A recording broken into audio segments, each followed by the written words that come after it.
have a solid lane matchup for whatever lane opponent you're going to be going up against, but screw that. That's boring. Got Mirana.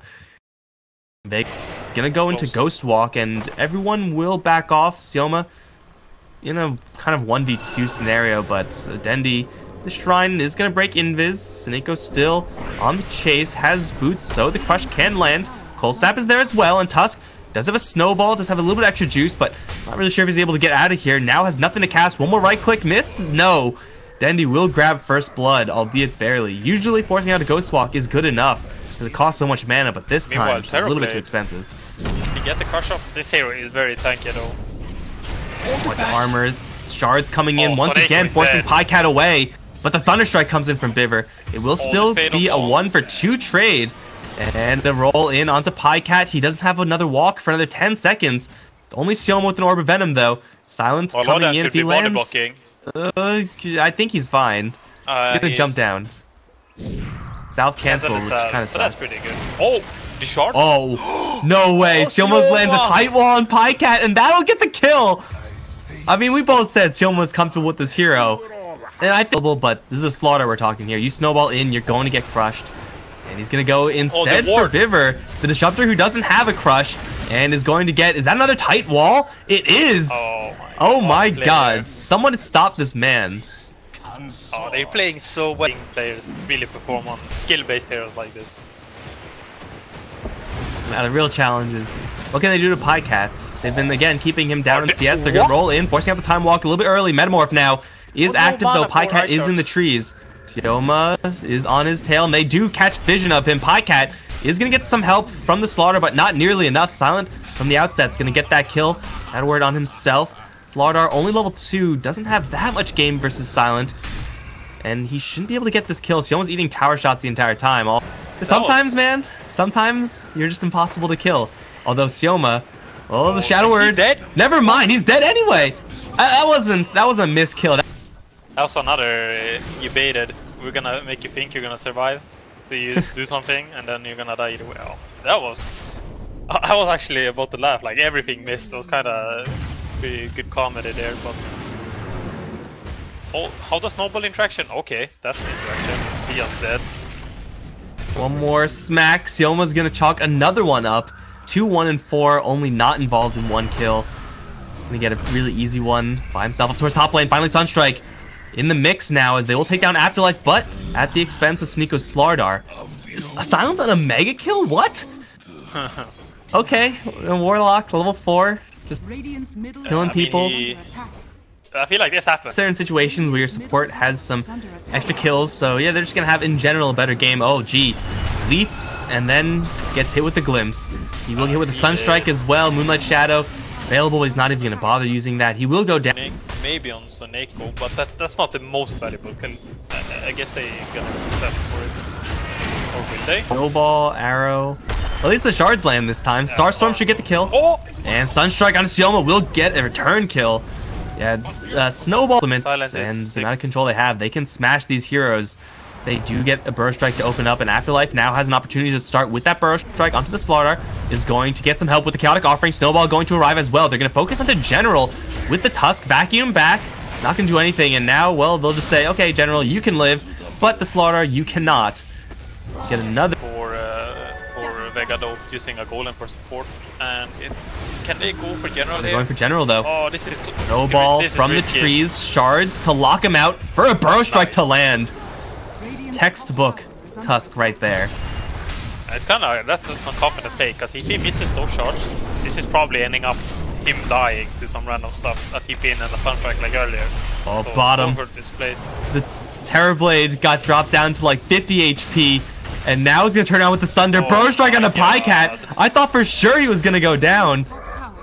With the Moonlight Shadow, they were forced to use the Chronosphere to the map. And, I mean, it probably will fall. It's already super weak. But they're looking for a kill on top of that. And it will be onto this Disruptor. Shards can limit his space, but not really do all that much. Mirana Arrow will connect from nowhere with the stars to fall.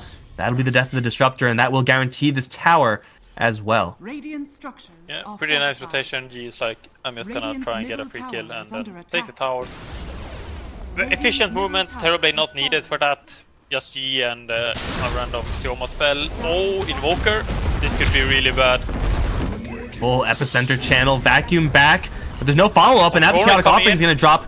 They do Chronosphere, only the Warlock, a completely useless target at this stage. Burst Strike through with the stars to fall. That'll kill off the Slardar, and maybe just on the edge. Either way, it's still a 2-0, and Navi don't really have that many big ultimates left. Now the shards and the blink forward from Afterlife, they're going to chain stun Biver and kill him off in an instant with an illusion from the Terrorblade, whatever works. They're going to group up on this top tier 2 and get that as well. Navi have all these big ult. Seems like no Dennis is gonna die. Yeah. He has a lot of creeps here, so landing an arrow. Okay, never mind. Well, all the creeps are gonna leave him alone, and now the arrow's gonna chain stun. Epicenter as well. Ghost Walk not gonna save you here, Dendi. We'll get as farm as you can possibly get, because you know there are only so many safe places to farm. Your Slaughter desperately needs his Blink Dagger, and well, everyone on Navi really needs a lot of cash. General's gonna vacuum back the Terrorblade. Static Storm gonna lock him in. They do have Moonlight Shadow, a little bit back coming in from the Burrow Strike. He does have a Thunder. He's gonna get it off onto the General. Now here comes the stars. That'll crush the Darkseer. Biver's gonna teleport out of here. The Slardar into the trees will be spotted. He has no blink to get himself out of there. They're gonna focus onto the hero that matters. It's Pycat. He's stuck. Has a time walk, but with the punch in the face, will not be going anywhere. And it's going to be, again, somehow this Terrorblade surviving and turning around for 2 huge profile kills. Yeah, and that wasn't even a ghost hit. I think they could think about high ground here. It seems like they want to kill Deadly again, though. Well, they're not going to say no. They drop a rock for it. With no epicenter, it's going to be close. Lots of damage and will be enough with the Immolation. That's only level 1 Warlock. Warlock Ultimate.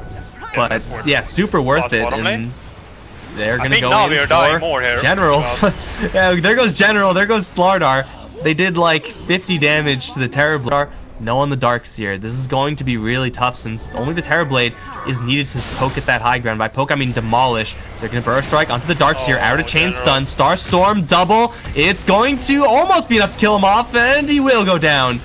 By the way, Terrorblade not even looking at that Darkseer, he's just focusing the tower the entire time, forcing out a buyback immediately. Afterlife can go in again. Arrow cooldown, 2 seconds. G gonna leap in, just give him a little more juice. Chronosphere lands, but it's only onto the Terrorblade. The Burrow Strike onto the back end means that there's no follow-up damage-wise, and Terrorblade's at full HP. He's happy to start swinging. Great combo in the middle of the fight, but it just doesn't seem like it's relevant at this stage. Terrorblade does have that double life still, and Navi, they have gotten only G down so far. Pycat sundered down is going to be dropping. He does have a buyback, but the Darkseer, Disruptor, they're both dead. The Raxes are dead as well.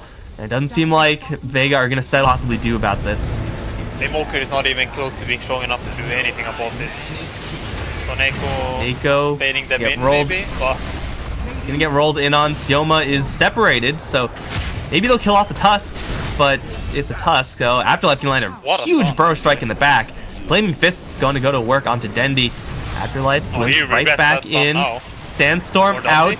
Nico still alive, although dropping very quickly to an illusion.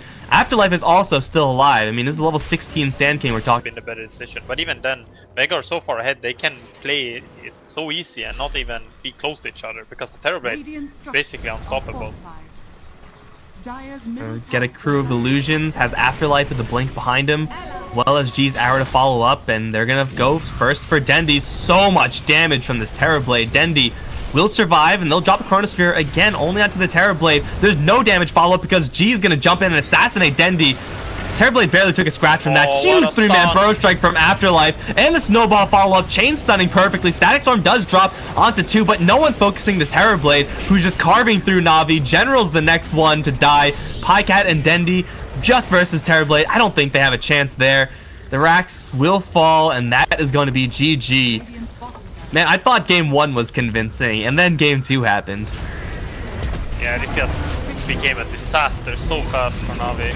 Just they really focused then this game when he was pushing. They committed.